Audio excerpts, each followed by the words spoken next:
Então é com muita alegria que nós estamos aqui, né? A alegria de servidora de Jesus, nos colocando à disposição como trabalhadora da Casa da Caridade, né? Não como alguém que sabe mais, mas como alguém que gosta de partilhar experiências e trocar saberes, ainda que à distância e mentalmente, porque todos nós sabemos, nós médiuns sabemos do poder do nosso pensamento, né? Nossa mente vai onde quisermos ir. E essa troca acontece, essa interação, queiramos ou não. Hoje nós escolhemos conversar um pouco sobre o entendimento que se tem, a partir, claro, das minhas experiências. Não sei se eu disse o meu nome é Marilinda Lima. A partir das minhas experiências enquanto pessoa que se esforça no exercício da mediunidade com Jesus. A primeira coisa que nós gostaríamos de colocar é que entendemos que o ideal é que a mediunidade esteja atrelada a um processo de espiritualização. O que é que a gente chama de processo de espiritualização? É a ampliação cada vez maior e mais profunda do despertar do espírito, essência divina que somos. E a mediunidade é uma contribuição, no meu entendimento, valiosíssima, mas não é garantia. Não é? O que eu quero dizer com isso? O que nós queremos dizer? É que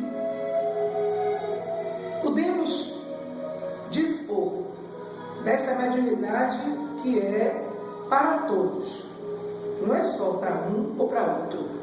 Essa mediunidade é para todos. Não é? Por isso que está no livro dos médios que a mediunidade é orgânica. Então, como a inteligência, todos nós somos médiuns.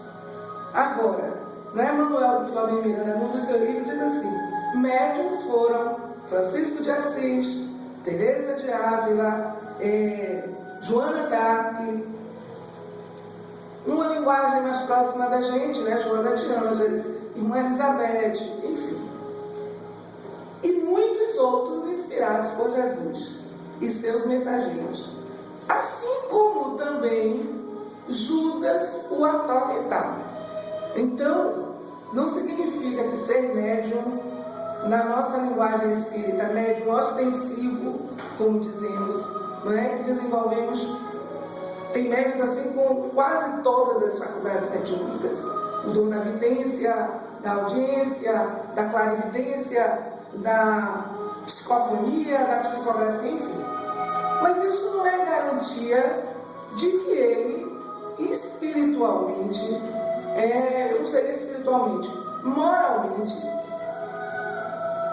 em nível de educação que garante a sua relação com esse dom para ser canalizado, direcionado para o bem, é melhor do que a daquele que não tem esses dons de forma ostensiva.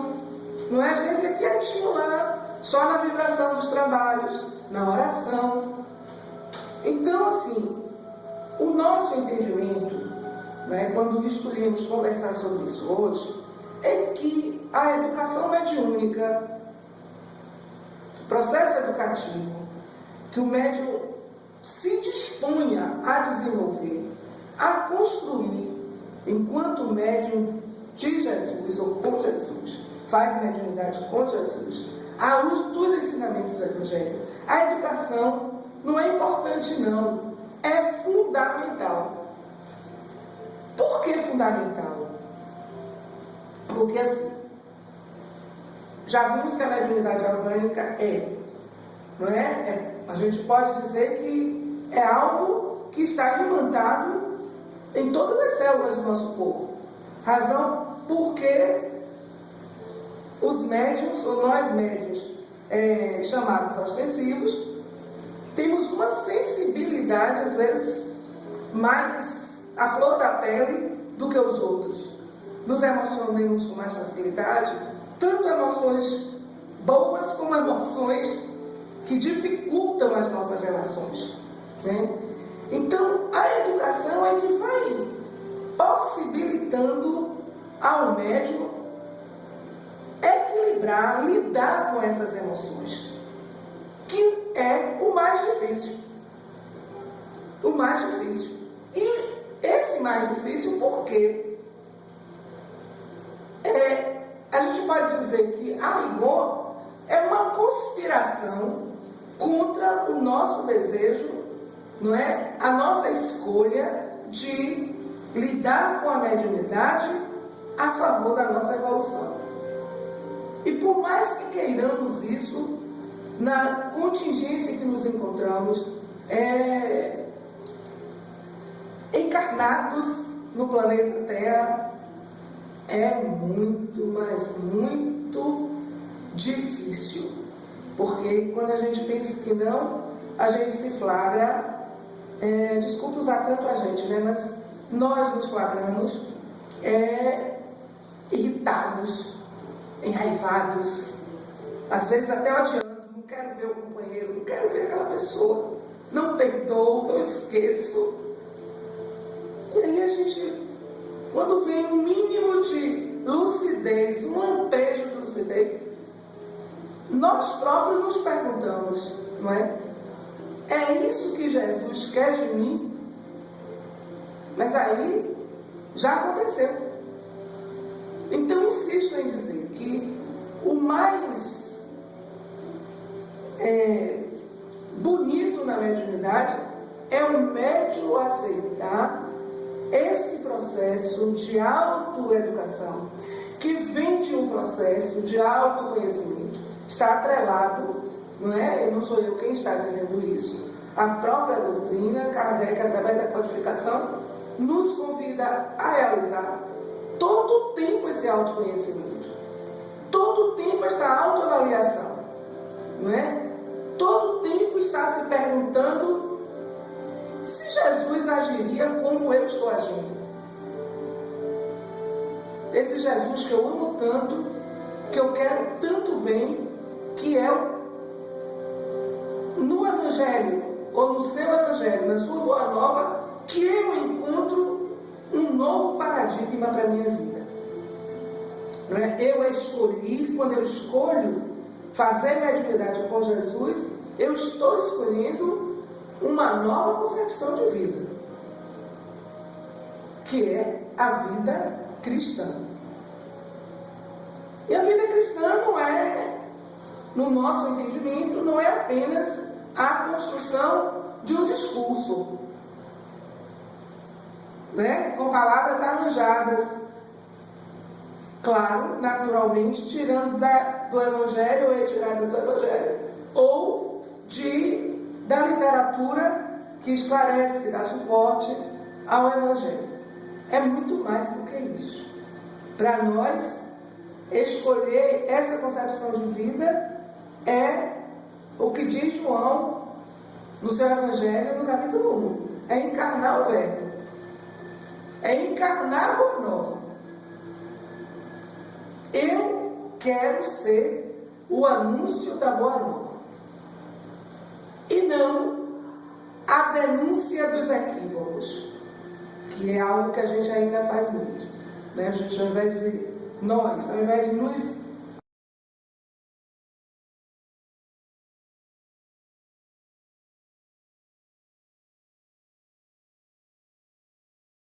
não é da minha conta.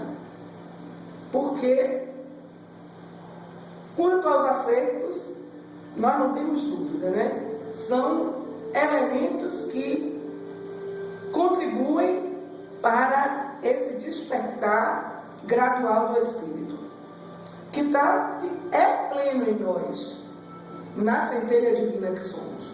Agora, precisa do nosso trabalho. Agora, o que é de equívoco, nós temos, como a doutrina nos ensina, as vidas sucessivas para ir corrigindo. E isso ninguém pode fazer por mim. Eu posso ser ajudada, assistida e sou todo o tempo, 24 horas. Mas eu preciso ter ouvidos de ouvir. Sensibilidade para sentir a vibração dessa ajuda. Enquanto isso não acontece, eu vou ter o tempo para essa correção, não é? Para esses ajustes. Não é castigo, ou não são castigos, mas são, na verdade, ajustes, mas que só é da minha conta. Minha mãe não pode fazer por mim, meu pai não pode fazer por mim, minha avó não pode, meu mentor não pode. Eu não quero, todo mundo pode ter paciência comigo. Até eu mesma preciso ter paciência comigo. Então, retomando, isso é coisa de educadora, né? Retomando o início da fala, é importante que nós médiuns, nós que fazemos mediunidade com Jesus, procuremos nos dar conta de que é da nossa escolha direcionar essa mediunidade para a nossa evolução. Quando eu falo para a nossa evolução, para a minha evolução, é fazer um esforço sobre-humano para não estar cometendo os mesmos equívocos, para não estar repetindo, como somos muitas vezes repetitivos. Mas eu ainda estou encarnada na Terra. Mas eu ainda sou imperfeita. Sim. E daí? E a inteligência que Deus me deu? E a capacidade de pensar? E todos os estudos, no meu caso, que venho fazendo no decorrer de anos da doutrina espírita. Todos os estudos que venho fazendo no decorrer de anos do Evangelho. Eles estão servindo para quê? E, nesse sentido, Manuel Filomeno de Miranda, que foi o texto que eu escolhi para dar suporte para essa fala, para essa conversa, ele diz o seguinte: a mediunidade não é graça divina, nenhum processo adivinhatório, ou ainda recurso mirabolante para saciar a sede das novidades humanas. É uma conquista adquirida através da evolução para o intercâmbio espiritual, para a iluminação de consciências e crescimento espiritual. Eu fico com esse finalzinho, que eu acho que é, na linguagem atual, o link mais importante que nós precisamos fazer em nossas vidas. Mediunidade e iluminação das consciências e crescimento espiritual. E nesse sentido, eu penso que a mediunidade não é só importante, fundamental, ela é maravilhosa, se nós quisermos. Não é? Porque, no nosso entendimento, a mediunidade nos possibilita um intelecto mais apurado. Claro, se a gente quiser. Tudo vai depender das nossas escolhas. Porque, se formos desatentos, eu acho que todos nós já ouvimos alguém dizer assim: eu leio o Evangelho e não entendo nada. Eu leio isso, eu leio aquilo. Eu ouço as palestras completamente bloqueado. Mas se desculpem, o que é que vai fazer a diferença? É eu acreditar que aquele bloqueio é momentâneo. Se eu sei que eu sou uma pessoa inteligente, por que eu leio outras coisas? Eu estudo outras coisas e consigo entender. Por que justo o que é do espiritual eu não consigo? É claro que nem todas as pessoas estão nesse momento de fazer esse tipo de avaliação. Mas, como eu falei no começo, eu estou trazendo da minha experiência, não é? Da minha experiência. Então, eu tenho que querer. Quando eu vou conseguir, é outra história. Mas o querer que a minha mediunidade sirva para fazer de mim uma pessoa melhor. Então, como estamos deixando ou procurando deixar bem marcado o valor da mediunidade, mas a necessidade do nosso empenho em construir mediunidade com Jesus, mediunidade saudável, mediunidade em acordo com o livro dos médiuns, que diz: a nossa indagação responde, os Espíritos respondem a nossa indagação de que a Kardec, desculpem gente, a nossa indagação, que foi a indagação de Kardec, mas que hoje nós ainda trazemos com muita frequência essa questão: quem é o melhor médium? E os Espíritos dizem que o melhor médium é aquele que atrai os bons espíritos. E o que é que atrai os bons espíritos? São os bons pensamentos, né? Em primeiro lugar, uma casa mental devidamente higienizada, porque nós nos ocupamos tanto da higiene da casa física, né? Investimos fábulas em material de limpeza para a casa ficar limpa, cheirosa, o que é muito bom, né? Eu particularmente gosto muito, mas às vezes nos esquecemos da limpeza da casa mental, de deixarmos uma casa mental sempre em ordem. E isso é muito mais difícil do que comprar material de limpeza no mercado, né? Basta a gente pensar um pouco nas nossas relações com as pessoas que cuidam disso em nossas casas. Quanta dificuldade, quanta cobrança, quanta exigência aí. Porque realmente não é fácil, né? Mas isso denota o quanto a nossa casa mental precisa de cuidados. Por quê? Porque o pensamento, ou pensar, é a arte de emitir ondas, diz Manuel Flamengo de Miranda. E nós sabemos disso. Eu estou sintetizando na fala dele, porque é alguém muito mais competente e esclarecido, evoluído do que eu. Mas, na verdade, nós sabemos que o nosso pensar, os nossos pensamentos, não ficam presos naquele espaço onde estamos a pensar. Por exemplo, agora, nós estamos aqui nessa conversa, naturalmente, nós estamos nos encontrando com outras mentes que não necessariamente, e é óbvio, estejam conversando sobre isso, mas estão vibrando no bem, num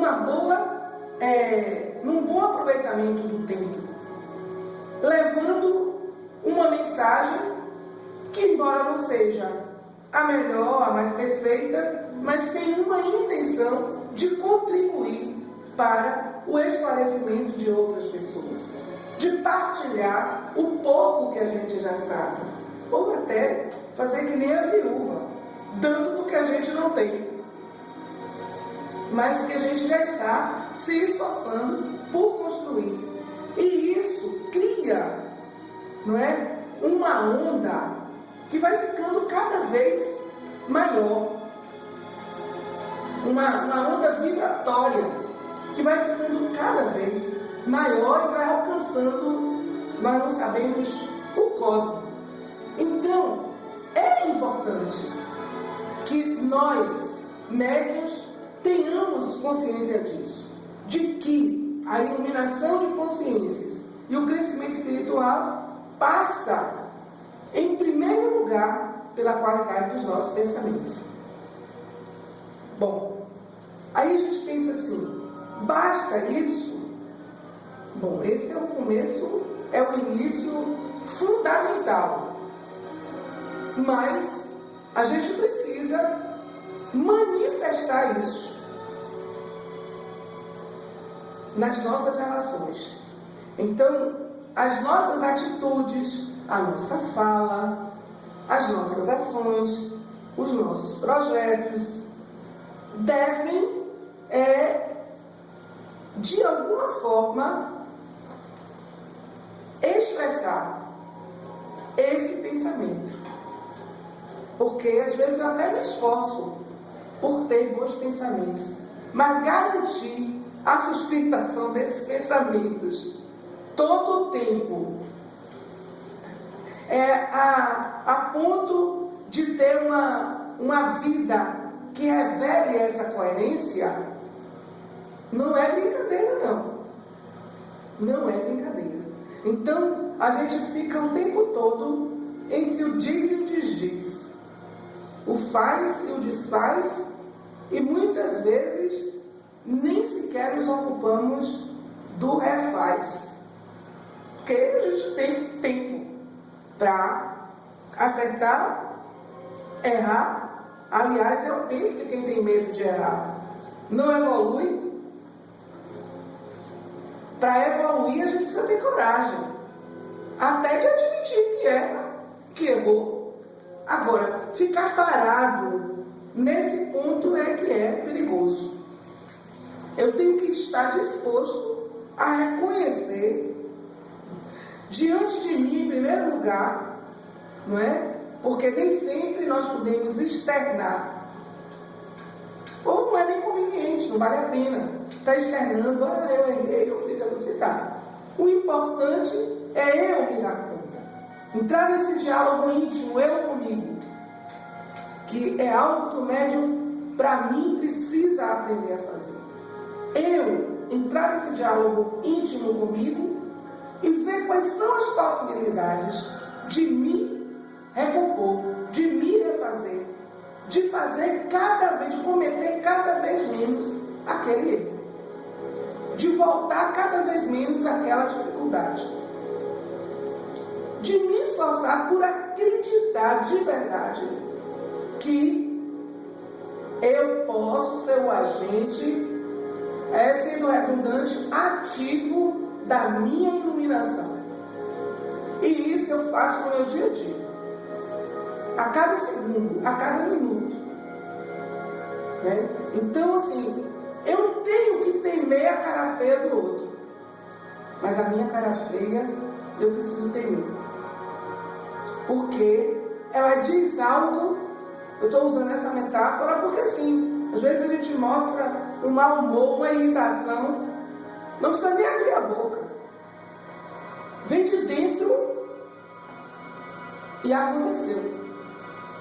E isso eu preciso vigiar, né? Eu preciso vigiar e ter coragem para me modificar, porque muitas vezes nós achamos que é o outro que dificulta o nosso crescimento. Ledo engano. Na maioria das vezes, somos nós próprios que dificultamos o nosso crescimento. Como? Racionalizando, buscando justificativa, que é o que a gente mais sabe fazer, justificar um engano cometido, né? Eu quero explicar e quero convencer o outro de que eu tinha razão para cometer aquele engano. Então, eu penso que é uma utilização não muito positiva da minha mediunidade, porque eu posso ir fundo, eu posso fazer como Jesus me diz, vamos avançar para águas mais profundas. Como Santo Agostinho, não é? Todo dia antes de dormir, parar e pensar. E eu não diria que só antes de dormir.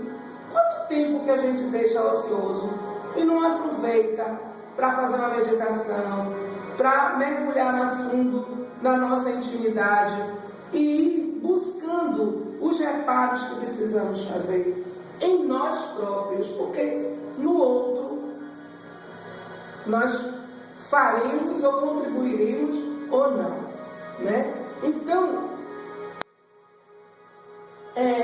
uma outra coisa que a gente precisa estar lembrando, né, quando a gente é insistente nessa fala, que é preciso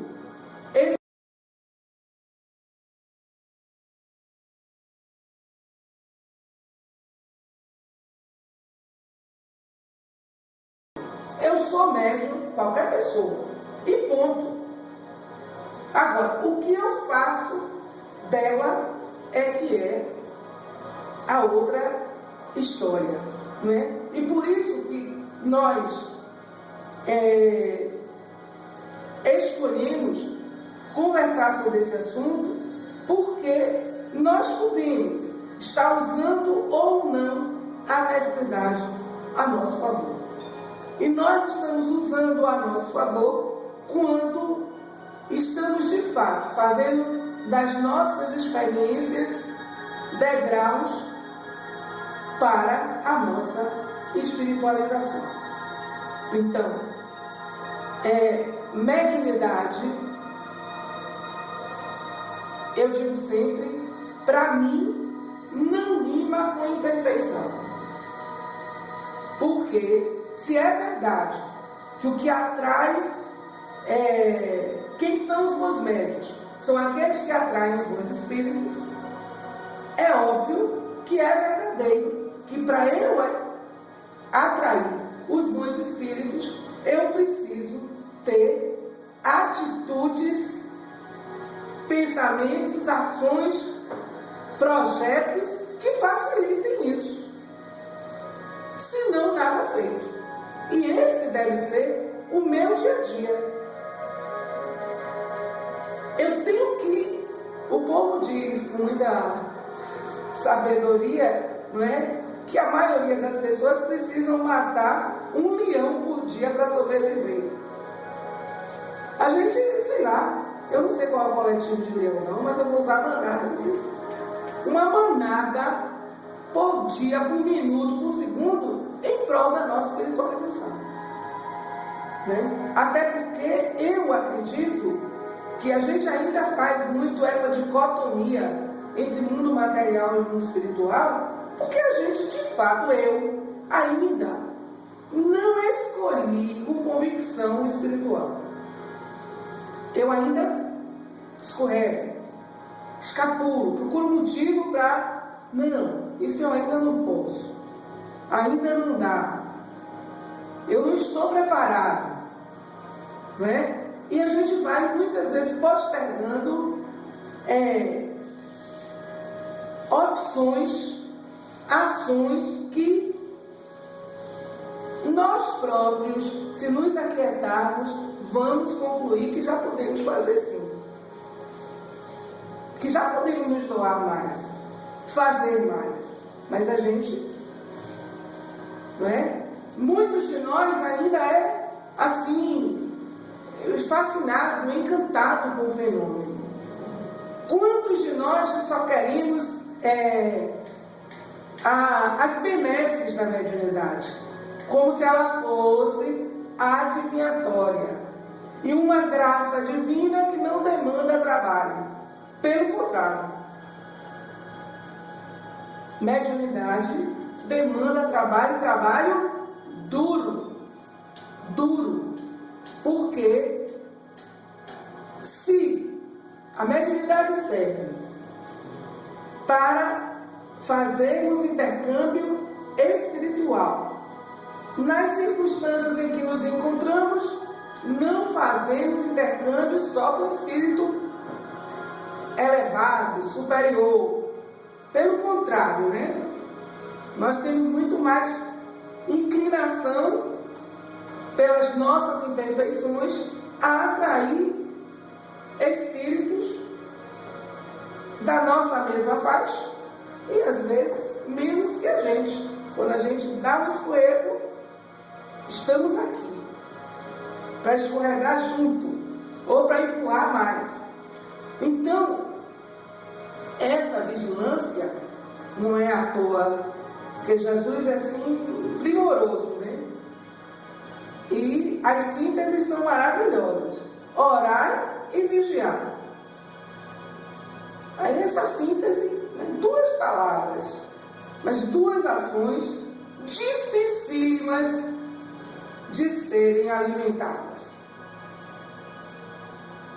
Né? Por várias razões. Por várias razões. Para a gente ainda é tão difícil entrar num diálogo com a divindade, com o alto. E é por isso que eu penso que quem mais é resistente contra a própria mudança é aquele que diz que quer mudar, que quer ser melhor. Mas quando esse querer ser melhor traz as suas exigências de renúncia, de dedicação, de fraternidade, de indulgência, amorosidade, respeito pelo outro, principalmente se ele for mais difícil do que eu penso, né, que é. Às vezes nem é, mas eu penso que é mais difícil do que eu. Se eu penso que é mais difícil, eu tenho que ser menos difícil. É o meu dever. Então, essa espiritualização, esse esforço por fazer da mediunidade um recurso, né? Um recurso de valor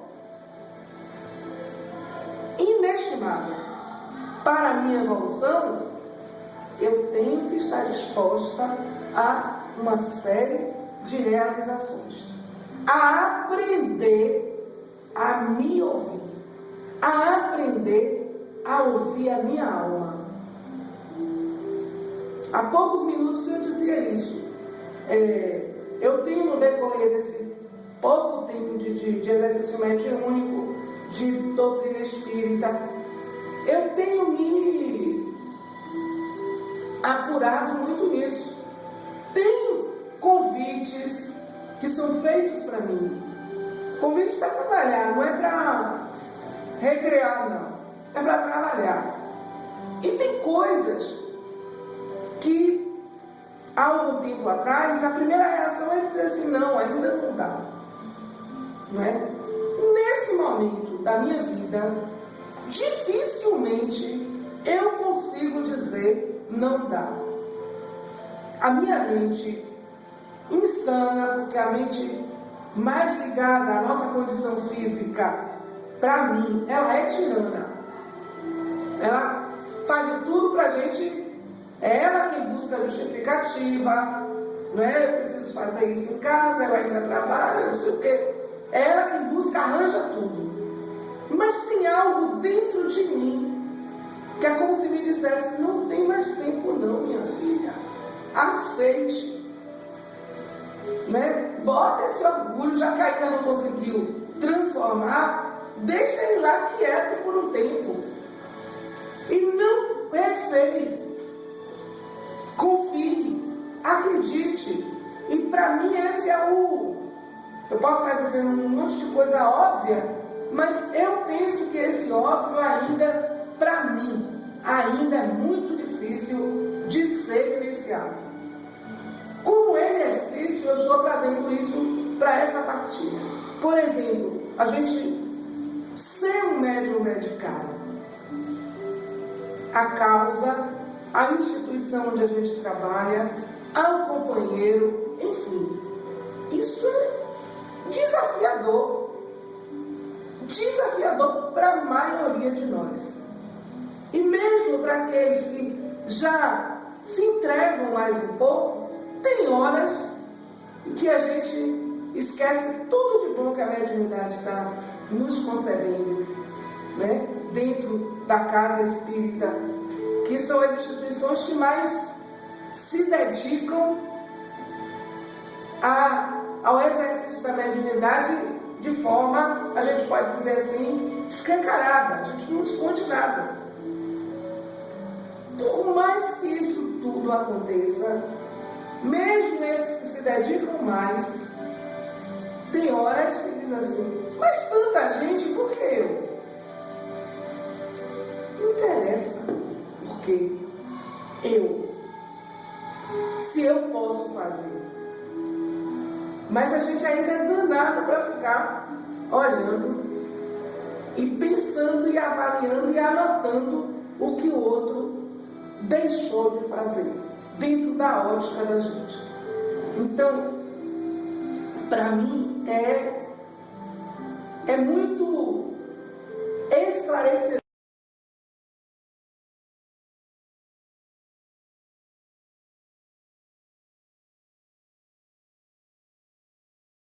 É a mediunidade que facilita a compreensão. Quanto mais a gente se entrega, eu não estou falando de se entregar ao fenômeno mediúnico, não. Eu estou falando, quanto mais nós nos entregamos à causa da fraternidade, da generosidade, à causa do amor, mais sensível e apurado fica o nosso intelecto. Isso para mim é muito claro. E mais, muitas vezes nós preterimos essa dedicação, esse trabalho de autoaprimoramento, de autoconhecimento, em nome ou justificando pela necessidade de um aprimoramento intelectual em universidades. Eu não estou dizendo que não é preciso. É.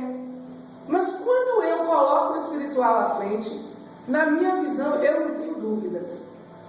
O meu intelecto fica muito mais apurado. Muito menos cansado. Até porque eu acredito, posso estar dizendo uma grande bobagem, mas aí a gente volta. O que é que atrai? Quem é o melhor médium? O que atrai os bons espíritos.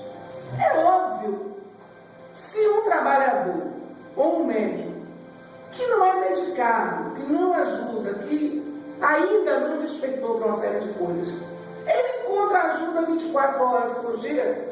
Agora imagine um médium dedicado que diz assim, não, realmente eu tenho que estudar, tenho um trabalho na universidade para fazer, mas eu também tenho algo que é em prol da minha comunidade espiritual, é em prol até da minha comunidade física mesmo, a comunidade onde estou inserido.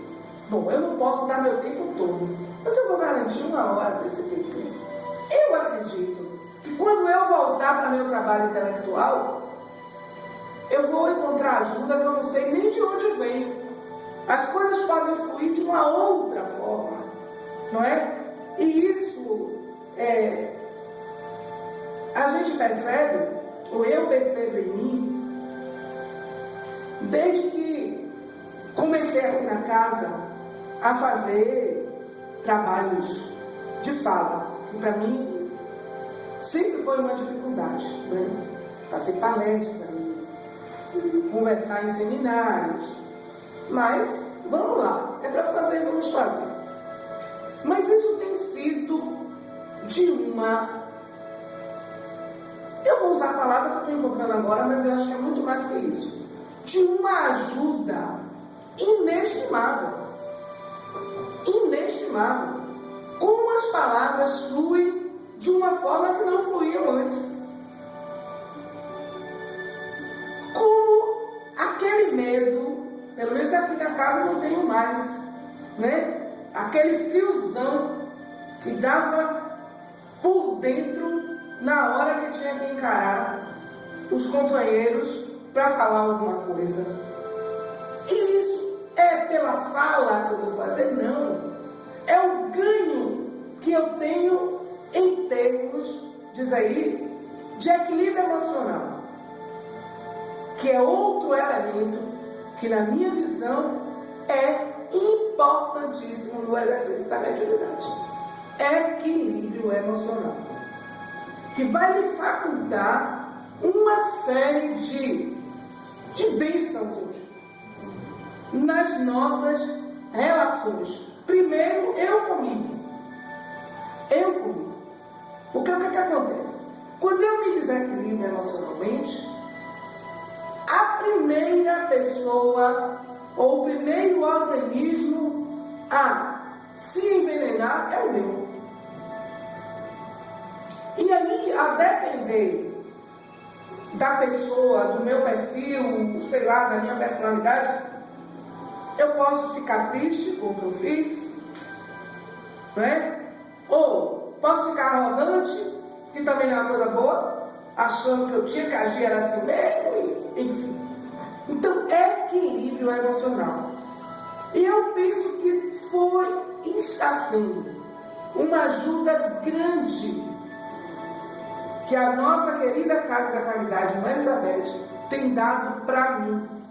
E por isso, por ter me colocado, ter aceito esse desafio, que não foi fácil, eu posso hoje estar incentivando outros companheiros que têm condição, têm às vezes até mais condição do que eu em termos de estudos, mas que ficam tímidos e ainda deixam que o orgulho e que a mente tome conta, porque não é nada mais, nada menos do que isso.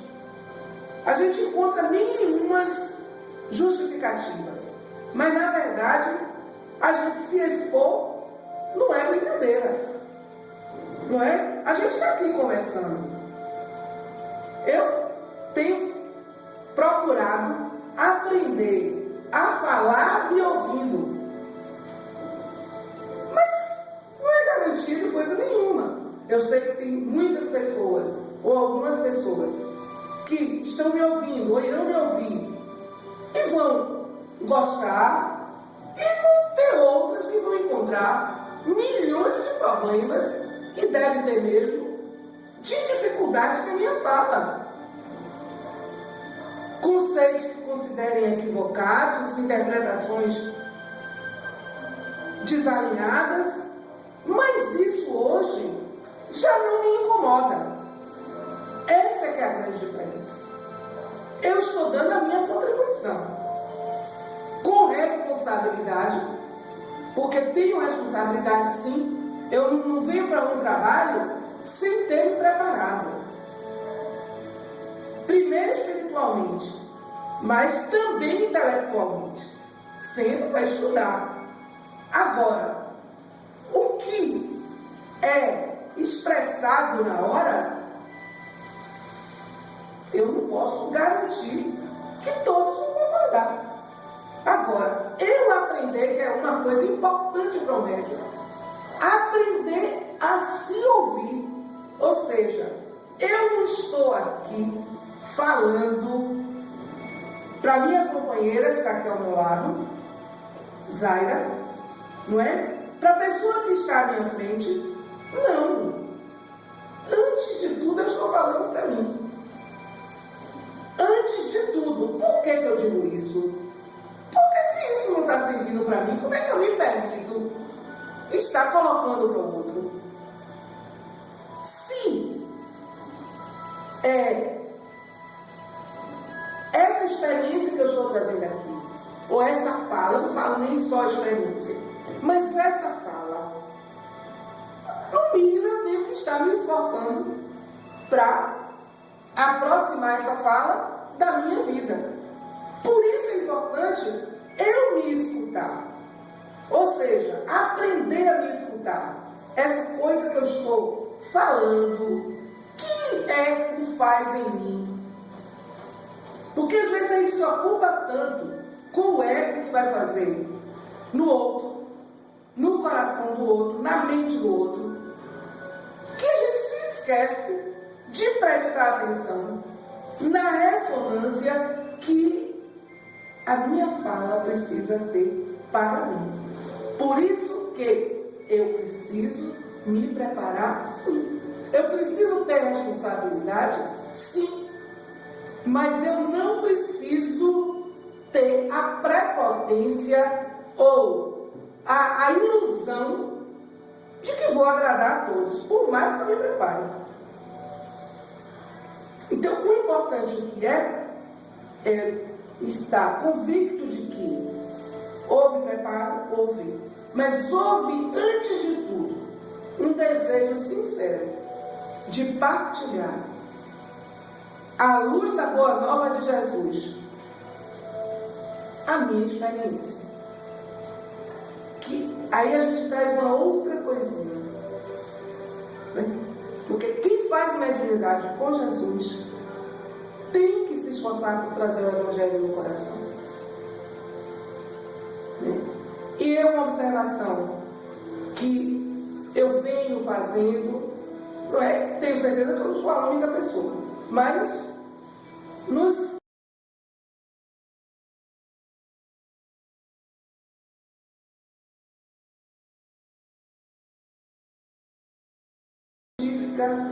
a mais religiosa passa pelo Evangelho. Tudo tem uma relação. Por quê? Porque o Evangelho é uma concepção de vida. É um código ético. Ou seja, ou eu quero viver o que o Evangelho propõe, ou eu não quero. Isso é o que vem à frente. Não vem depois, não. O que vem à frente, porque eu vou pautar a minha vida nos ensinamentos de Jesus. Agora, não podemos desconhecer o valor, não é? A preciosidade que é a doutrina espírita no entendimento, não é? No entendimento da mensagem de Jesus. O próprio Evangelho, segundo o Espiritismo, que é esclarecedor, que traduz coisas, que traz esclarecimentos que a gente não encontra em outros lugares. Então, voltando ao que eu estava dizendo, eu penso que o norte da minha vida, o rumo do meu roteiro é Jesus. Jesus, que não é apenas um nome, Jesus é o Cristo. É um nível de consciência jamais passado aqui na Terra. E é essa a nossa busca. Jesus é um perfil do ser humano. Eu digo humano porque a gente não vai esperar passar para o outro lado da vida para se modificar. É aqui e agora. Na hora que eu digo que a minha opção é seguir Jesus, eu tenho que ser incansável no esforço de compreender o que é que Ele quer de mim. Ele quer de mim, quer entre aspas, mas é o que Ele propõe para a vida. E tem que ser incansável. A sabedoria está em escolher. Bom, eu não posso fazer tudo, mas eu posso fazer alguma coisa. O que é que eu tenho mais dificuldade? Vamos lá, vamos começar. Por isso eu sou muito impaciente. Vou trabalhar a minha paciência. Eu sou muito intransigente. Olha, eu estou falando assim porque eu sou assim mesmo, viu? Então, o que é que eu preciso fazer? Trabalhar a minha flexibilidade, o respeito pelo momento do outro, pelo ritmo do outro. Isso é fácil, né?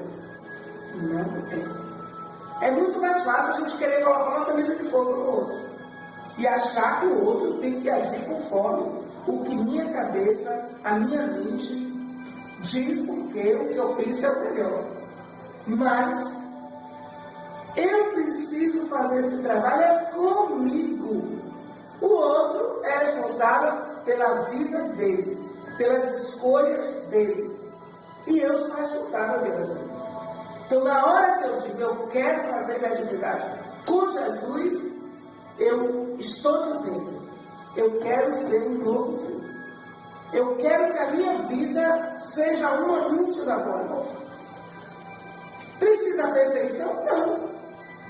Porque nós, com todas as dificuldades que temos, não é todo dia, toda hora, mas de vez em quando, a gente não chega num lugar e alguém diz assim, puxa, você trouxe uma paz.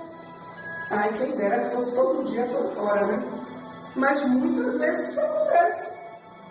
Você trouxe uma paz, ou a gente ouve alguma coisa, faz um comentário, o outro diz assim, puxa, era tudo que eu estava precisando ouvir. Não pensemos que isso é pouca coisa. Eu não penso. Porque para chegarmos a isso, nessa convivência que ainda temos com o nosso orgulho, com as nossas vaidades, é muito difícil. Mas a nossa vontade pode fazer muita diferença. Eu caio, mas eu levanto. Eu estou doente, mas com o Evangelho de Jesus, eu me refaço. Me refaço principalmente emocionalmente. Posso continuar com o físico doente, se for o caso. Mas eu posso emocionalmente também. Em meio a muitas dores. Não é? A Joana de Ângeles disse que o sofrimento pode ser com sofrimento ou sem sofrimento. Parece uma maluquice, né? Mas não. Eu posso estar num sofrimento grande, não negar a minha dor, física ou moral, mas eu estou alinhada. Porque eu acredito que tem algo maior do que tudo isso. Eu acredito que isso que está me acontecendo é passageiro, isso vai passar. Eu preciso ser coerente quando eu digo que existe causa e efeito. Que estou no mundo de provas e expiações. Quando a prova vem,